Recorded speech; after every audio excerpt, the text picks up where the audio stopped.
frozen up. She had lost both of her parents, I believe at 13 and 18, so she was very young when she lost both of her parents, and therefore they could not be at her wedding. And on her wedding day, she just was really upset that her parents couldn't be there, and rightfully so. That would be, I think if I didn't have my mother or father, I don't think I would have had a big wedding, because, and not to say like you shouldn't, but I don't think I could have. I think I would have been way too emotional, I'd want my parents to see, so I can't even fathom that. I'm so fortunate that they got to see me get married, but because we're older than our parents were, I just want to make sure that our children have us at the wedding. I pray for that every day. So I start to get these intrusive thoughts where I'm like, did we ever, are we too old to be her parents, like, is that fair to her? And granted, people have kids even older, right? Alec Baldwin's having children in his 60s, and there's people who have them older, and I was thinking, like, and take the kid element out of it, like, just think of, like, the love of your life, right? Would you rather have one solid year of life with, like, the love of your life, right? Like, the best love you've ever known, and then, like, something tragically happens, and you, like, your significant other, like, dies after a year, but that's your, like, your soulmate, right? And you just have, like, that's the love of your life. Everything is perfect. It's like whirlwind, passion, like, all the greatest things. Or would you rather have, love? Sometimes you're in love, sometimes you're not. Maybe not the love of your life, maybe not the dream situation, but, you have love and companionship, and you have that for 30 years.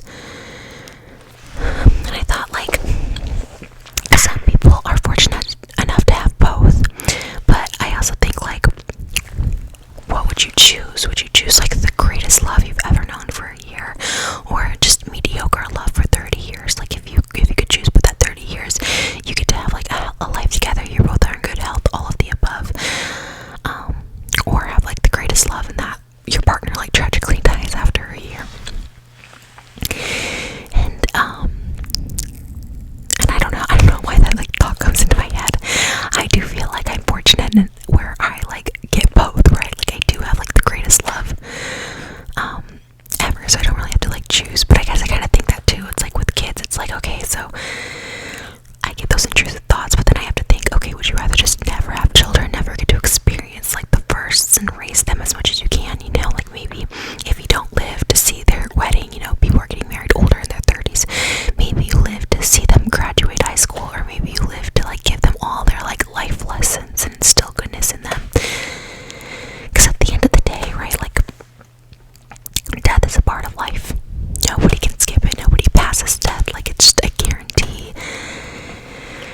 And I know, sorry, I feel like the last few podcasts I've been talking so much about, like, death, and I think about life and death a lot. And when I think about death, I don't feel too anxious about it. The only thing that makes me sad is, like, for the people that are left behind, right? Like, when I think of someone that dies, including myself, I think of peace. I'm like, okay, I'll finally find peace, and there's a whole new universe you get to go to. It's a lot like birth, right? Like, when you are born, you're into this whole new universe. You don't remember your existence before birth. You don't remember the consciousness before birth, but you were somewhere else before birth. And I feel like death puts you into this whole new universe. That's what I believe. But even if you believe nothing happened, there is something still peaceful about death, right? Like, you don't have to worry anymore. You're not worried about bills. You're not worried about money. You're not worried about heartbreak. It's really for the people that you leave behind, the sad part. And it's devastating. I cannot imagine it, but more for, like, our children. We never want to leave our children, right? Like, I can't imagine Malibu having her life without me. Like, I hope that she's strong and she has her own life going for her. Of course she will, but I would be devastated at the loss of my parents. Like, I have my own life, I have my daughter, I have my husband, and a great career, and I'm really happy, but, like, everything, I feel like there would always be, like, a little hole missing, a little void in everything I do, if we have more kids, when my kids graduate high school and all, even at the wedding. Now, I do think on the flip side, let's try and make this, like, a positive, happy sort of thing. I do think about, like, the possibility that my parents could still be here for Malibu's wedding, my daughter's wedding. At our wedding, we had my, I guess she'd be my grandmother. She's my dad's wife, my stepmom's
mediocre love. Like, I would, I guess, choose the mediocre love because you're getting longevity, you're getting companionship, you're getting life with that person.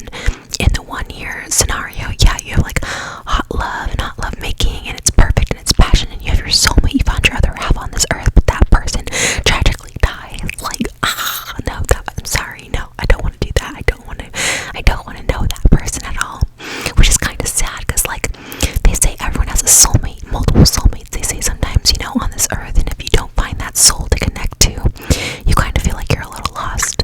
But see, that's why I believe there is like another universe or heaven or something where you get maybe get a chance to connect with them there, or in another life or something. I'm so fortunate. I really truly feel I found my soulmate in my husband. The moment we met,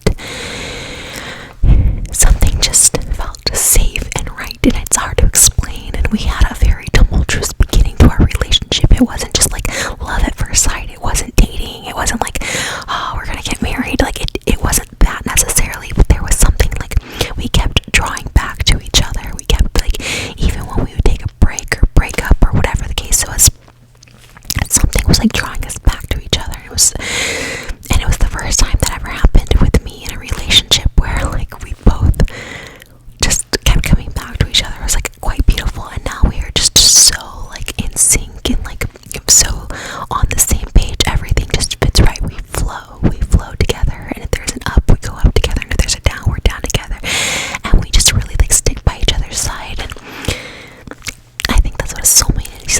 He's my other half. Like, I felt complete when we got married. It felt complete, and life fell into place. Like I mentioned earlier, I struggled with fertility for years, like 8 years before I met my husband.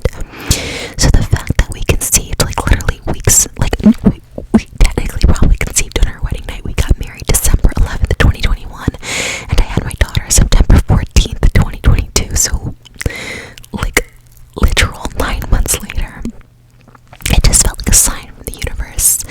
Once we united and did our tied the knot, and we you know, became one in a union here, we got our gift, we got life, we got our baby, and it just felt like one of those like signs, like everything's on the right track, the vibration is good. And to kind of further that, like, yeah, you know, with children, you know, your time is never guaranteed. You could be young and healthy. I see this on TikTok all the time. Young parents die. Oh my god, I just saw,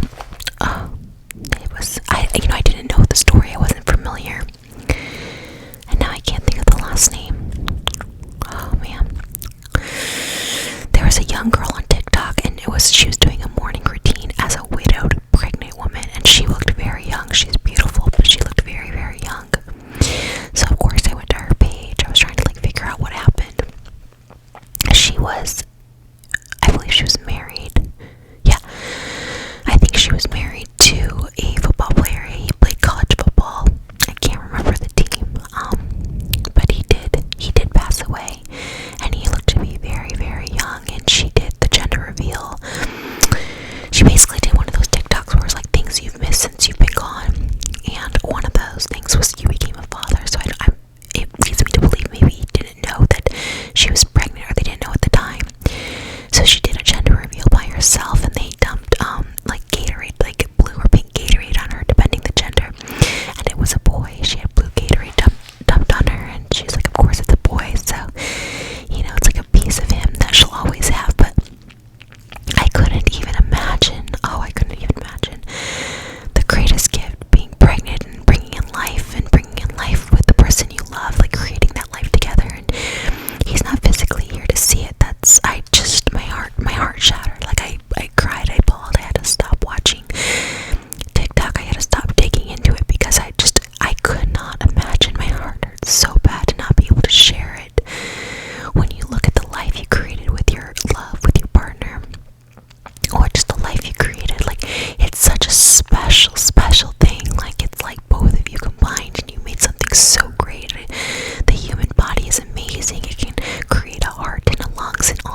he seems to be very like social media savvy and very like aware. Like he'll go on like SNL or like the Joe Rogan podcast or something. Like he seems to just like the limelight. I don't know. But anyways, I got the new iPhone. I think I've talked about this. iPhone 14 Pro Max. Good times, good times. So what are your guys' holiday plans? Do you have anything coming up? We're just staying at home this year and I'm so excited about it. You know what I've been into? I've been into mall shopping lately. I love going to the malls. I love like just looking at Abercrombie and Fitch, Victoria's Secret, Bath and Body Works. It's like childhood to me. We went to Olive Garden. It was my husband's first time at Olive Garden, I don't know, a couple weeks ago. And oh my god, I just felt like a middle schooler again. I was just like, yes, Olive Garden and Victoria's Secret, like at the mall. And it was just so cool because I have a husband now. When I was younger, I really didn't think I'd get married because I never had a boyfriend growing up. You know, everyone had boyfriends, everyone had dates to the dances. I never had a date to homecoming. I never had a date to prom. I went to homecoming 1 year by myself because I was homecoming queen. They announced the homecoming queen and the homecoming court at like a pep rally before the dance. So I didn't have anyone to go with. I didn't even go with friends out to eat or anything. I just showed up in my dress to get my tiara, to get my crown, and it was totally worth it. I have no idea how I was voted homecoming queen. I was voted homecoming queen of Pecatonica High School in 2005. I have no idea. I wasn't popular, but I guess like I wasn't hated, and I feel like so many of the popular girls that were like nominated, people didn't want them to win. So it's kind of like this like weird like fifth vote, this like vote in that everybody voted for me. It was very cool. It was very unexpected, but you know, I always tell stories like I don't have friends from high school and I never really had friends in high school, which is pretty true. I think people were nice to me. People weren't like super nasty to me, but like I didn't really have like a circle of friends. I was kind of like, you know, a floater. Yet somehow I got to be homecoming queen and people were like, that doesn't add up, and I'm like, I know, but it is what it is. That was my final high school. I went to 4 different high schools. 4 high schools. I went to Byron High School. That was like the class of kids that I like grew up with, and they could be a little like nasty, but mainly I quit high school the freshman year, like halfway through my freshman year, because my brother graduated early. He was a senior. I graduated early, moved to California with my dad, and I was like, yeah, I want to do that too. So that's what I did. So I went out to California and stayed with my dad. My brother lived in my dad's guest house, and I lived upstairs in my dad's house. I was like 15, and I tried to go to school out here in California, but oh, that was the culture shock of the century. I grew up in like a little farm town in Illinois, and then all of a sudden I'm in like Southern California. Like it was the freaking hills, Laguna Beach out here, you know. It was like what you saw on TV, just blonde, skinny, you know, model-looking people that I went to school with. And I lasted like 4 or 5 days. I did not fit in. I was wearing denim overalls. I was, you know, chunky, and my hair was frizzy. I just did not fit in. People like were not gravitating towards me. Okay, so then I was like, okay, let me be homeschooled. So my dad pulled me out of school. I started homeschooling, and then like the problem with homeschooling is for like a good 7 months I just wasn't doing any